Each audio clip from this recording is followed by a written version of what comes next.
देखिए, हम आपसे कह रहे हैं, बार बार परेशान करना बंद करिए। अब हम आपके यहाँ नौकरी नहीं करते हैं। नौकरी छोड़ दी तो क्या हो गया, जान तो हो मेरी, आओ ना।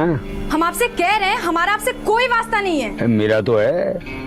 अच्छा ये बताओ, तुम आ रही हो कि फिर मैं आऊँ? बोलो। देखिए, हमारा पीछा छोड़ दीजिए, वरना हम छोड़ेंगे नहीं आपको।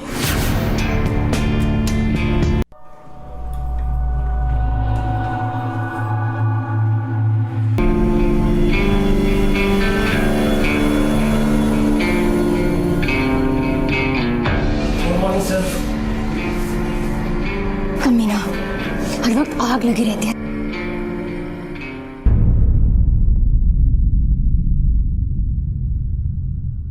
हेलो, यहाँ ये कुत्ता हर रोज तुम्हारी जोई को नोचता रहे और तुम बस हाथ पर हाथ रखकर बैठे रहो, कुछ नहीं करो। इस बूढ़े का तुम कुछ करोगे या मैं ही कुछ करूँ?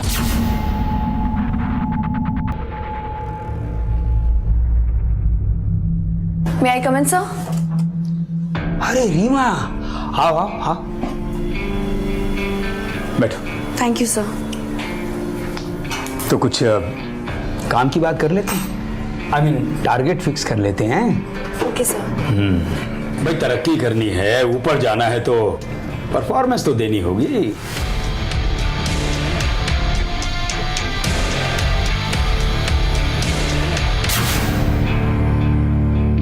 अब शादीशुदा हूँ मैं। ये तो बड़ी अच्छी बात है। अरे तुम्हें तो खुश होना चाहिए, ऐश करेंगे हम और बिल फटेगा तुम्हारे पति के नाम का।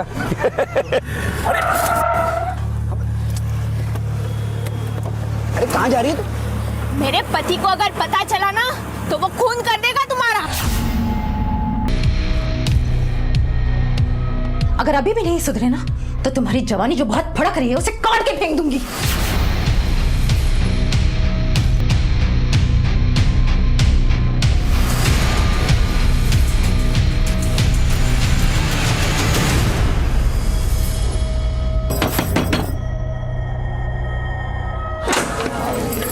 आ गए दीदी, आप कैसे हो? आप दीदी कैसा रहा आज का दिन? ठीक था। आ गई पायल?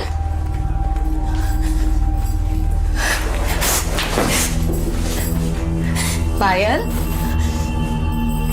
क्या हुआ बेटा?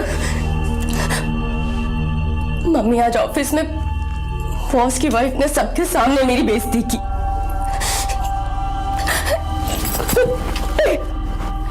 चुप हो जा बेटा, चुप हो जा।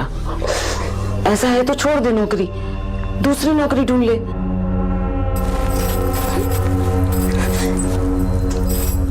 ऐसे कैसे नौकरी छोड़ दूं मम्मी? दूसरी नौकरी मिलना इतना आसान नहीं है।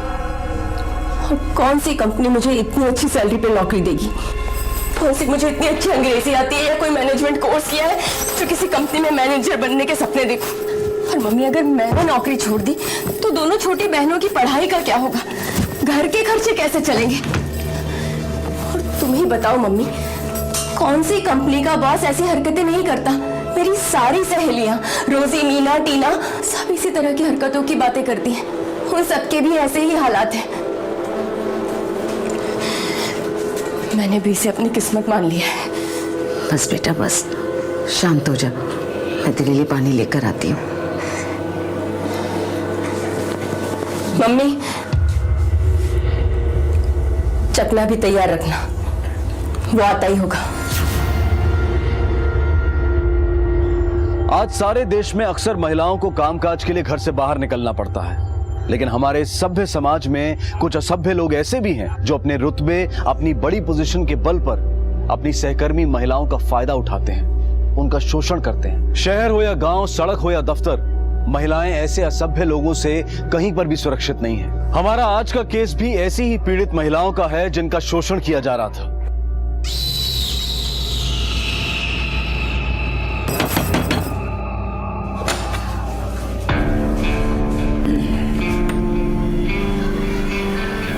पायल, तेरे सर आए हैं। कैसी है तू? हैं? खेलो खेलो, शाबाश खेलो। सर, वो आखिरी दिन था जब सर घर आए थे।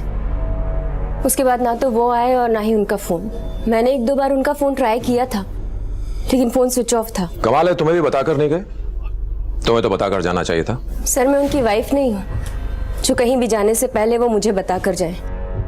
रघु सर, प्रकाश के सारे कॉल रिकॉर्ड चेक करो और पता लगाओ कि उसका आखिरी लोकेशन क्या था। Yes sir.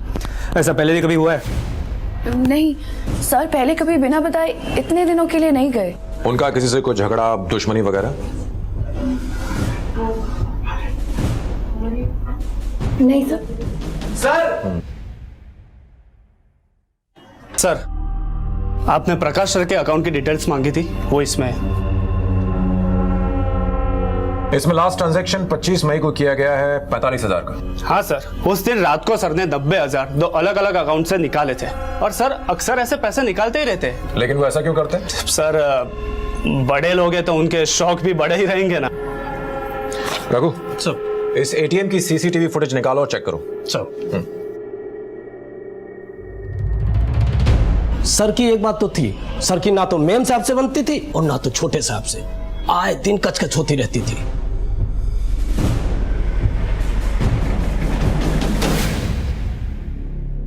तो आपने अपने पति को धमकी दी थी? धमकी नहीं, उसे तो उदय, तुम चुप रहो। पति के नाम पे कलंक थे वो, दुनिया भर में मुंह मारते फिरते थे। उन्होंने घर को कभी घर समझा ही नहीं, बीवी के रहते दूसरी औरतों के पीछे भागते रहे। तो क्या आरती उतारती उनकी? मैं तो चाहता हूँ कभी वो वापस ही ना आए, मुक्ति मिले हमें। तो फिर मिसिंग कंप्लेंट क्यों लिखाई? इन्हें पूछिए, इन्होंने लिखवाई है। और क्या करती मैं? आप ढूंढ दीजिए, अपनी कंपनी और तलाक दोनों ले लूंगी उनसे। सर कॉल रिकॉर्ड चेक कर लिया, सभी से पूछताछ कर ली, लेकिन कहीं भी कुछ नया नहीं मिला। सर कहीं नहीं, माँ बेटे का तो खेल नहीं हो सकता है। संगीता हर्बल शिखा के पिता की कंपनी है जो उसे विरासत में मिली, और प्रकाश ने एक बार वो कंपनी अपने नाम करवा ली, उसके बाद बीवी को कौन पूछता है? उसका बेटा उदय भी उसके साथ काम करता था, लेकिन जब उदय ने विरोध किया तो प्रकाश ने उदय को कंपनी से निकाल दिया। प्रकाश के इर्द गिर्द जितनी भी लड़कियां और औरतें थी उसने शोषण तो सभी का किया है, और अब वो गायब है। इसलिए शक सभी पर जाता है, लेकिन सबूत किसी के भी खिलाफ नहीं है। और ये जब से गायब है तब से ना तो कोई फिरौती का कॉल आया है, ना ही कोई बैंकिंग ट्रांजैक्शन हुआ है, और अब उसका फोन भी स्विच ऑफ। दिग्विजय, मुझे तो लगता है कि इसका खेल खत्म हो गया।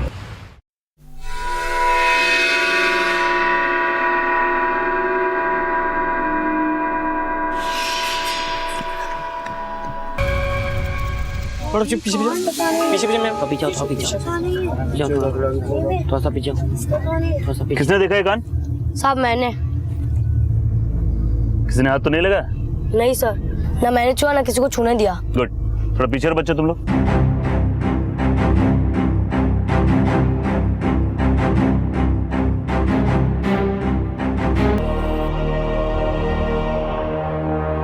सर किसी प्रकाश यादव का नाम है और संगीता हर्बल्स का एड्रेस लिखा हुआ है, और डेबिट कार्ड पर भी प्रकाश यादव है। सर कहीं ये वही आदमी तो नहीं है जिसकी मिसिंग कंप्लेंट हमें थाना हजरतगंज से आई थी? हेलो, इंस्पेक्टर रवि, मैं इंस्पेक्टर मोहन कुमार बोल रहा हूँ, बछरवा थाने से। हमें एक डेड बॉडी मिली है प्रकाश यादव नाम की, जिसकी कंडीशन बहुत खराब है। इसे देखकर लगता है इसे बहुत बुरी तरह से मारा गया है। प्रकाश यादव की लाश का कटे हुए लिंग के साथ मिलना साफ लगता है किसी ने बदला लिया है, अपनी भड़ास निकाली। हो ना हो इस कत्ल के पीछे वजह सेक्स है। तुम एक काम करो, प्रकाश यादव जिन जिन लड़कियों से रेगुलर टच में था उनसे बात करो। सर मैंने प्रकाश यादव के डेबिट कार्ड रिकॉर्ड चेक किए, हमें यह पता चला है कि कत्ल की रात उसने एमजे वाइन शॉप से शराब खरीदी थी। ये देखिए सर।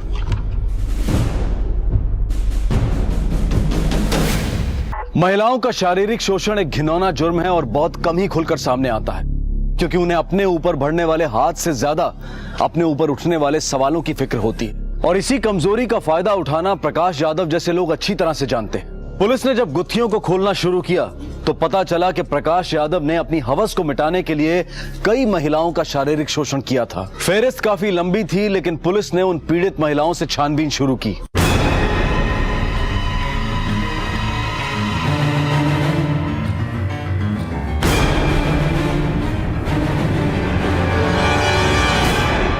रीमा, तुम 25 मई की रात को कहां पर थी? 25 मई की रात को मैं एक पार्टी में गई थी, लेकिन आप ये सब मुझसे क्यों पूछ रहे हैं? कहीं आपको ऐसा तो नहीं लगता कि मैंने उसे मारा है? हो भी सकता है। देखिए सर, मैंने प्रकाश यादव का मर्डर नहीं किया है। हाँ, मैं उसे मारना जरूर चाहती थी, मगर कभी हिम्मत नहीं जुटा पाई। तुम उसे मारना चाहती थी? क्यों? मैं क्या, आप जाके किसी भी लड़की से पूछिए, उसका जवाब यही होगा। मेरी जगह कोई और भी लड़की होगी तो वो यही कहेगी। यूज करके फेंक दिया उस आदमी ने मुझे। शुरू शुरू में बहुत तारीफ करता था मेरी, मुझे लगा मेरे काम से खुश है, मगर नहीं, उसने मुझे पैसे दिए, आउट ऑफ टर्न जाकर प्रमोशन भी दिया, एक सेकेंड हैंड कार भी दी थी, हर वक्त मेरे आगे पीछे घूमते थे, लट्टू थे मुझ पर। और पायल के आने के बाद उन्होंने मुझे मक्खी की तरह निकाल फेंका। पर्क्स वगैरह जो मुझे मिलते थे वो सब काट दिया और उस पायल को दे दिए। दिग्विजय, पायल को बुलवाओ, इसने हमें सारी बातें नहीं बताई। Yes sir. चालाक मुजरिम अक्सर पुलिस को गुमराह करने के लिए शक की सुई किसी और की तरफ घुमाने की कोशिश करता है, पर एक मिनट के लिए सारी बातें भूल करके बेसिक्स की तरफ चलते हैं। ये बताओ, प्रकाश यादव की मौत से सबसे ज्यादा फायदा किसे हुआ?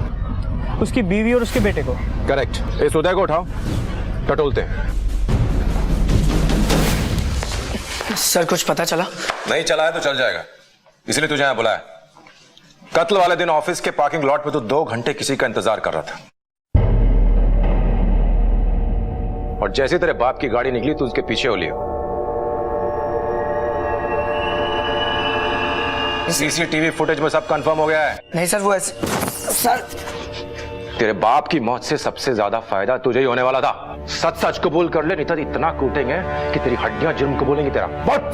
देखिए सर, मैं मानता हूँ उस दिन मैं अपने पापा को मारने के इरादे से ही गया था, लेकिन फिर मेरी गर्लफ्रेंड राशि के साथ मेरी बात हुई और उसके साथ बात करने के बाद मैंने सोचा कि ये आदमी तो मारने के लायक भी नहीं है। झूठ बोलने में पीएचडी हासिल की है साले ने। सच बोल। सर मैं सच बोल रहा हूँ, वो आदमी बाप कहलाने के लायक नहीं था, एक नंबर का गिरा हुआ आदमी था। उसने मेरी माँ की जरा भी कदर नहीं की, दिन ब दिन उसकी हरकतें घिनौनी होते जा रही थी सर। जी तो चाह रहा था मैं उसे उसी वक्त मार दूं। बुड्ढे ने सारी हदें पार कर दी थी सर, और मैं अपनी माँ की दुर्दशा देख नहीं पा रहा था। मेरा दिमाग हट गया था।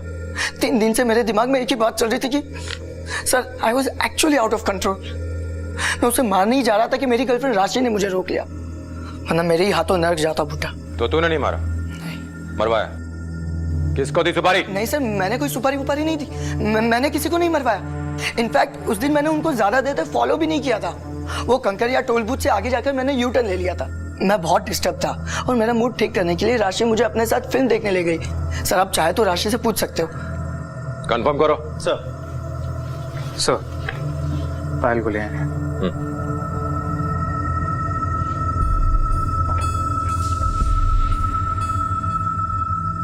पायल, मुझे एक बात समझ में नहीं आ रही कि तुम प्रकाश की मौत के बाद खुश हो या दुखी? दुखी हूँ सर। लेकिन दुख तो तुम्हारे चेहरे पर नजर नहीं आ रहा। अच्छा ये बताओ कि तुम दोनों के बीच ये सब कैसे शुरू हुआ? सर जब मैंने ये जॉब ज्वाइन किया मैं बहुत खुश थी। प्रकाश सर से मिलने के बाद ऐसा लगा कि वो बहुत अच्छे इंसान हैं। वो मेरी हर चीज से खुश थे, मेरे काम की बहुत तारीफ करते थे। कंपनी ज्वाइन करने के बाद ऐसा लगा कि लाइफ में जितनी भी प्रॉब्लम्स है सब आसानी से सॉल्व हो जाएंगी, पर ऐसा कुछ भी नहीं था सर। प्रकाश सर भेड़ की खाल में भेड़िया थे। एक दिन मुझे एक पार्टी में लेकर गए, मेरी कोल्ड ड्रिंक में कुछ मिला दिया उन्होंने, मैं बेहोश हो गई, और जब होश में आई तो उन्होंने मेरी एक वीडियो बना ली थी। तो तुमने पुलिस कंप्लेंट क्यों नहीं की उस वक्त? कैसी कंप्लेंट सर, एक बहुत छोटी सी जगह से हूँ मैं, मिडिल क्लास फैमिली से। प्रकाश जैसे लोगों के सामने हम लोग कैसे टिक पाते? पापा नहीं है हमारे, 2 छोटी बहनें हैं, मम्मी है, उन सबकी जिम्मेदारी, घर का सब ध्यान रखना, सब कुछ मैं ही करती हूँ। डर गई थी अगर मुझे कुछ हो गया तो उनको कौन संभालेगा। सर मजबूरी थी, इसलिए झुकती चली गई। और जब पानी सर से ऊपर चला गया तो तुमने फैसला किया कि उसे रास्ते से हटा दिया जाए? नहीं सर, ऐसा कुछ भी नहीं है, आप गलत समझ रहे हैं। तो फिर सही क्या है? सर फोन रिकॉर्ड के हिसाब से रीमा का फोन उसी इलाके में था जहां से हमें प्रकाश की लाश मिली। मैंने उसे थाने बुला लिया सर। कहीं तुमने रीमा के साथ मिलकर कोई चक्कर तो नहीं चलाया? नहीं सर, जब से हम सर के करीब हुए थे तब से रीमा हमारे नाम से भी नफरत करती थी। ये रीमा के प्रकाश के साथ कैसे संबंध है? सब पहले तो सब कुछ ठीक था, बाद में सब गड़बड़ा गया। इसमें रीमा की कोई गलती नहीं थी, वो तो ये जॉब छोड़कर जाना चाहती थी, लेकिन सर नहीं चाहते थे कि वो जॉब छोड़कर जाए। बुड्ढे ने तुम्हारे पर्क्स काटे तो तुमने उसका लिंक काट दिया? नहीं सर, ये सब झूठ है। तुम्हारे कॉल रिकॉर्ड से साफ पता चलता है कि 25 मई की रात तुम उसी इलाके में थी जहां प्रकाश की लाश मिली। 25 मई की रात को मैं एक पार्टी में गई थी। मैं आपसे पहले भी कह चुकी हूँ। किसकी पार्टी? सर, मैं अपने बॉयफ्रेंड नितिन के साथ गई थी। वो मुझे वहां लेकर गया था। देखिए, पता करो उस नितिन का। सर एटीएम की सीसीटीवी फुटेज आ गई सर।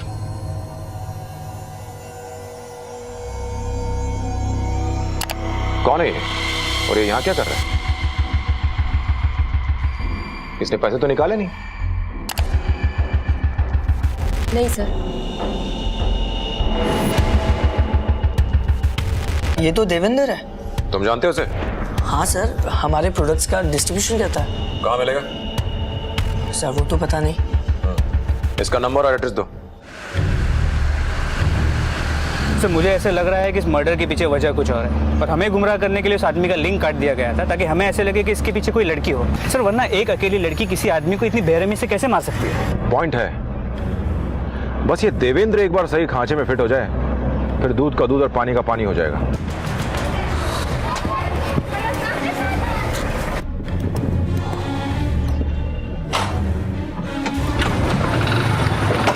देवेंद्र, बड़ी जल्दी में लग रहे हो, कहाँ जा रहे हो? जी कुछ नहीं, बस ऐसे ही काम से जा रहा है। एक मिनट इधर, तुम्हें कुछ दिखाना है।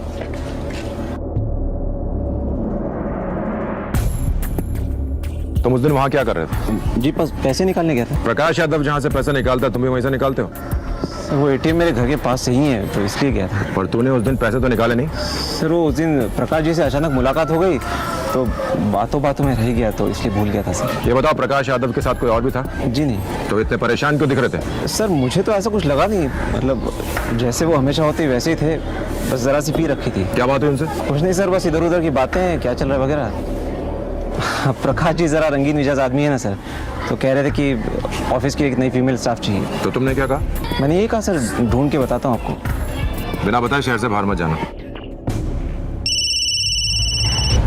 हाँ रघु बोलो। सर मैं उदय की गर्लफ्रेंड राशि के घर के बाहर खड़ा हूँ। उसके पिता ने कंफर्म किया है कि उस रात उदय राशि के साथ फिल्म देखने गया था।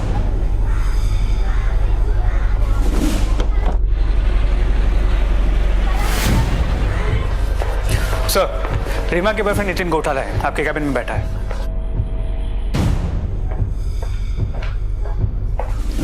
Hello sir. नितिन, तुम 25 मई की शाम अपनी गर्लफ्रेंड रीमा के साथ कहाँ पर थे? मैं और रीमा उस दिन सर हमारे एक दोस्त के घर में पार्टी थी, बस वहीं गए थे। लेकिन सर आप ये सब क्यों पूछ रहे हैं? सवाल नहीं, दोस्त का नाम? सर साकेत वर्मा। इस दोस्त का नाम और एड्रेस लो और पता करो, और उस पार्टी में कुछ और लोग भी आएंगे जो इसको जानते हो, उनसे भी चेक करो। जी, नंबर 2। लखनऊ के प्रकाश यादव की लिंक काटकर की गई हत्या पुलिस के लिए भूल भुलैया बनी हुई थी। पुलिस ने रीमा, पायल, उदय सबसे पूछताछ की, लेकिन किसी के खिलाफ उन्हें कोई ठोस सबूत नहीं मिल पा रहा था। इनफैक्ट पुलिस को इस केस का सिरा नहीं मिल पा रहा था। इस केस में अब तक जो एक चीज मिसिंग थी वो थी प्रकाश यादव की कार, जो अब तक पुलिस को नहीं मिली थी, लेकिन पुलिस उसे ढूंढने की पूरी कोशिश कर रही थी। उस दिन अगर प्रकाश के साथ कोई था तो उसे उस एटीएम पर भी होना चाहिए था, क्योंकि शराब खरीदने के लगभग आधे घंटे बाद ही प्रकाश ने 90,000 रुपए निकाले थे। पर देवेंद्र ने हमें बताया कि उस दिन प्रकाश के साथ वहां कोई नहीं था। वही तो, मुझे लग रहा है ये देवेंद्र झूठ बोल रहा है। तुम एक काम करो, प्रकाश के गायब होने से लेके अब तक के यानी पिछले 7 दिनों के बैंक रिकॉर्ड्स और कॉल रिकॉर्ड्स निकालो इस देवेंद्र के। सर देवेंद्र के इस बैंक स्टेटमेंट के मुताबिक उसने पिछले 7 दिनों में कोई अमाउंट नहीं निकाली है। देखो जी, लोग एटीएम इसलिए जाते हैं क्योंकि उन्हें पैसों की जरूरत होती है, और देवेंद्र भी उस दिन पैसे निकालने के लिए गया। चलो माना उस दिन वो भूल गया, लेकिन अगली 7 दिनों तक उसे पैसों की जरूरत नहीं पड़ी। बड़ी अजीब सी बात। सर क्या ये हो सकता है कि उसी ने प्रकाश को मारकर उसके सारे पैसे चुरा लिए हों? हो सकता है। उसकी कॉल रिकॉर्ड चेक करो, पता करो। सर मर्डर के वक्त देवेंद्र उस इलाके में नहीं था, पर हाँ उस दिन प्रकाश की बात देवेंद्र से जरूर हुई थी। और एक बात सर, देवेंद्र का फोन मर्डर के वक्त स्विच ऑफ था सर।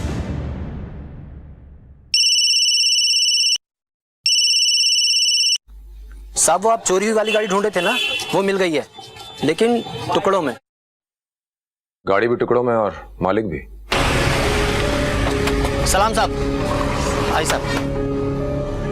अरे राजू भाई। हाँ ये साहब आए हैं। सलाम साहब। सलाम साहब। वो साहब को गाड़ी के पर्स दिखाओ। हाँ आइए साहब आइए। ये वो इंजन साहब। नंबर बताओ। नंबर साहब ये रहा, एक सेकंड, ये रहा साहब, 31E 44215।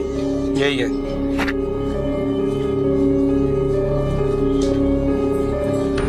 सर, नंबर मैच करता है। इंजन प्रकाश की कार की है। ये कार तुम्हें किसने भेजी?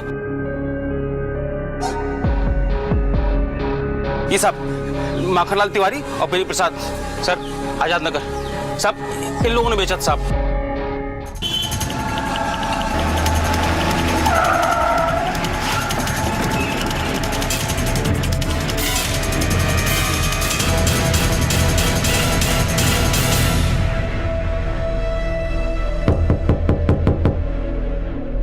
मैं देखता हूँ।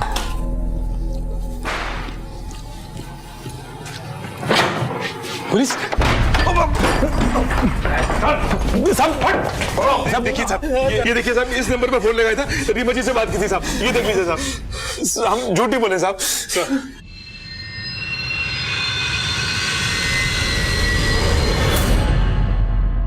रीमा का नाम आने के बाद पुलिस को लगा कि एक केस सॉल्व हो गया है, लेकिन कहानी ने फिर से एक नया मोड़ ले लिया था। अब पुलिस की सारी उम्मीदें टिकी थी एक मोबाइल फोन नंबर पर। सर, ये नंबर स्विच ऑफ है। सर, मैंने बेनी प्रसाद और माखनलाल के फोन रिकॉर्ड चेक किए। ये दोनों की सेल फोन लोकेशन उस जगह पे थी जहां हमें प्रकाश की बॉडी मिली। लेकिन इससे ये बात तो साबित नहीं होती ना कि इस मर्डर में इन दोनों का हाथ है। लेकिन सर, उस दिन इन दोनों के नंबर इस नंबर से कांस्टेंट टच में थे। मुझे डाउट हुआ तो मैंने देवेंद्र का डेटा भी टैली किया, वो भी इसी नंबर से रेगुलर टच में था। सर, पता करो कि ये नंबर किसका है। सर,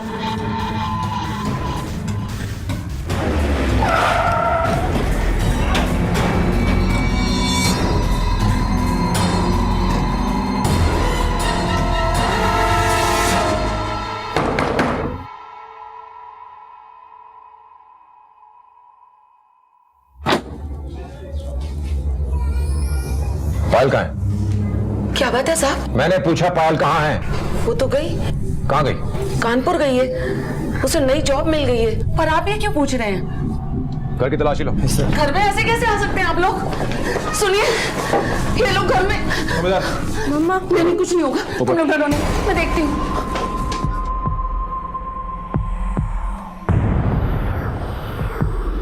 साहब, आप लोग मुझे बताते क्यों नहीं? ये पायल के कमरे की तलाशी क्यों ले रहे हैं?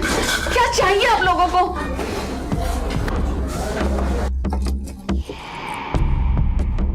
सर, ये मोबाइल अलमारी में छुपा के रखा था।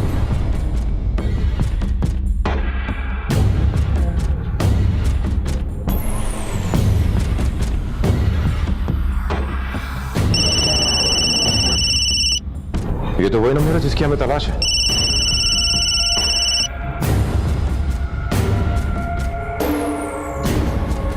इसकी पूरी फोन बुक में सिर्फ एक ही नंबर सेव है, देवेंद्र का। इसका मतलब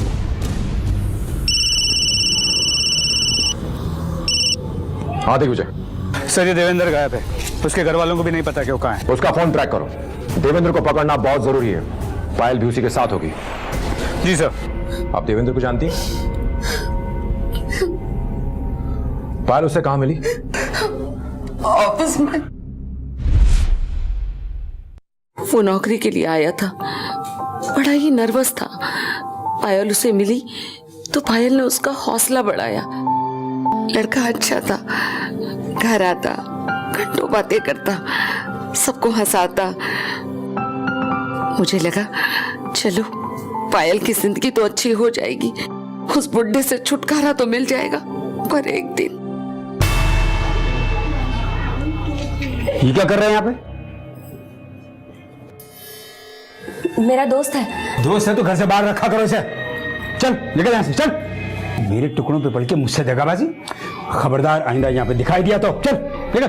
गप सर, लेकिन चल यहाँ से। इसे यहाँ मत बुलाया करो। हैं? चलो आ जाओ, आ जाओ।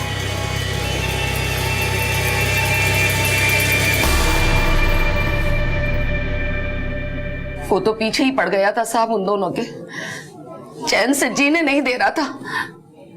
अच्छा हुआ मर गया। सर, ये लोग उत्तम नगर से होते हुए लखनऊ से बाहर जा रहे हैं, आपसे तकरीबन 20 किलोमीटर दूर। कौन सी रोड पे है वो? सर, अब ये सीतापुर रोड की तरफ जा रहे हैं। सीतापुर के रोड पे लो।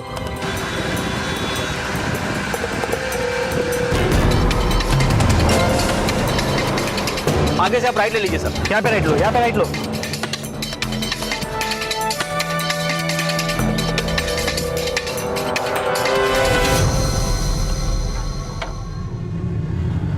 अभी ये कहीं रुके हुए हैं।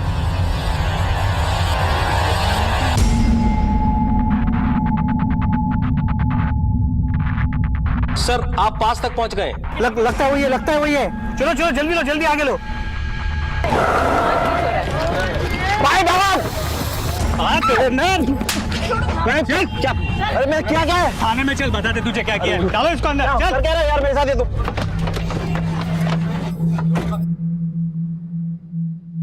पायल, हम सब जानते हैं तुम्हारे देवेंद्र और प्रकाश यादव के मर्डर के बीच में क्या कनेक्शन है। अब सीधी तरह बताना शुरू करो, नहीं तो जो लेडी कांस्टेबल खड़ी है इसने बहुत दिनों से किसी की धुलाई नहीं की है।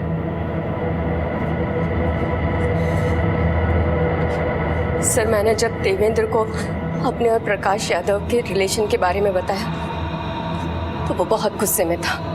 उस आदमी को जिंदा रहने का कोई अधिकार नहीं था।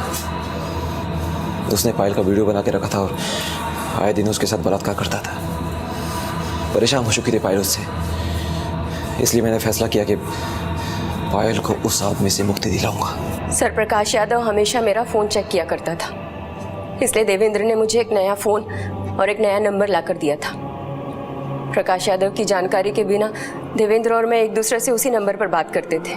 मर्डर वाले दिन मैंने प्रकाश को फ़ोन करके उससे माफ़ी मांगी और अपने अंकल के साथ डील करने की ऑफ़र भी थी, जिसमें कि लड़की और पैसे दोनों ही थे। लड़की और पैसे प्रकाश की कमज़ोरी थे, इसलिए वो मना नहीं कर पाया। सर उस जानवर को मारने का मुझे कोई अफसोस नहीं है। अफसोस तो मुझे इस बात का है कि वो मेरे साथ बलात्कार करता रहा और मैं कुछ नहीं कर पाई। आप ही बताइए सर, कौन लड़की एक बुढ़े की रखैल बनके उसके साथ जिंदगी गुजारना चाहेगी। मैं भी चाहती थी कि एक हम उम्र लड़के के साथ शादी करके अपनी जिंदगी गुजारूं, लेकिन वो बुढ़ा मुझे कहीं भी अकेला नहीं छोड़ता था। न ऑफिस में न घर में, हर जगह साये की तरह मेरा पीछा करता था। गलती से अगर किसी हम उम्र लड़के के साथ हंस लूं या बात कर लूं तो चिल्लाता था, गुस्सा करता था। वो मुझे जीने नहीं दे रहा था सर। प्यार में शारीरिक संबंध का होना अलग बात है सर, लेकिन बलात्कार। पायल, तुम्हारे साथ जो हुआ उसका मुझे अफसोस है, पर जो कुछ तुमने किया उसने तुम्हें भी कानून का मुजरिम बना दिया। कानून अपने हाथों में लेने से अच्छा यह होता है कि तुम पुलिस से मदद लेती। पायल ने अपना बदला तो ले लिया था, लेकिन उसकी जिंदगी बर्बाद हो गई। अगर जूही, रीमा, पायल, रुचिका और मिताली ने शुरू में ही प्रकाश यादव के खिलाफ आवाज उठाई होती, पुलिस को बताया होता, तो इतना बड़ा जुर्म नहीं होता। क्राइम पेट्रोल सभी दर्शकों से, खासकर काम करने वाली महिलाओं और लड़कियों से ये अनुरोध करता है कि सेक्सुअल हैरेसमेंट की पहली पहल पर ही अपने घर वालों, अपने ऑफिस के एंटी हैरेसमेंट सेल और पुलिस को सूचित करें, ताकि बात आगे बढ़ने की नौबत ही ना आए। सरकार ने महिलाओं की सुरक्षा के लिए सख्त कानून बनाए हैं, इसलिए डरिए मत, सोचिए मत, तुरंत सूचित कीजिए। आपसे फिर मुलाकात होगी अगले एपिसोड में एक और नए केस के साथ। तब तक अपना और अपने परिवार का ख्याल रखें और देखते रहें क्राइम पेट्रोल। सबक एक को, सीख हम सबको। जय। For more updates, subscribe to our channel, click the show links and enjoy watching the videos.